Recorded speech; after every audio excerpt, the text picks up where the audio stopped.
বন্ধু একটা কাম তো করে আলাইছি, মনের মতো কাম। কি কাম রে বন্ধু? মন্টুর মিয়া আমিনা আছে না, আমিনার তো পড়াই আলাইছি। যে কষ্ট করে পড়াইছি রাজি, জানোস কি এখন ডাক দিম খালি কাজী। মেয়েটার পিছে আমি 1.5 বছর ধরে ঘুরি, পড়ান হয় না। মেয়েটা আমার যে পছন্দ, কিন্তু মেয়েটা তো আমার কোনো পাত্তাই দেয় না। আমি কি করি, ও যে পড়া হল দে ওরা উল্টো পাল্টা বুঝে না। হন বন্ধু, মেয়েটা ভাল না, চৈত্র একবারে ভাল না। কস রাতে প্রেম করো জানোস? মেয়েটা খালি এমনি হমি যা, আমি ও কোনো ভালো বুঝি না, বুঝছা? অত প্রেম করিস না, খারাপ মেয়ে। আল্লাহ, ওই মিয়া তো খারাপ। আগে তো বন্ধু বুঝি নাই, নইলে পিছে ঘুরতাম না। তুই বন্ধু আমার মনের ইডা ভাঙ্গা দিলি। আমি তো ওই মিয়ার পিছে আর ঘুম না বন্ধু।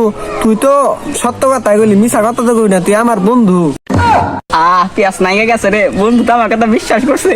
এখন মুন্টুর মেয়ে আমি না, শুধুই আমার। করতে যে এক বাগাইছি। হ্যাঁ বন্ধু, মেয়ের পিছে ঘুরিস না জানার।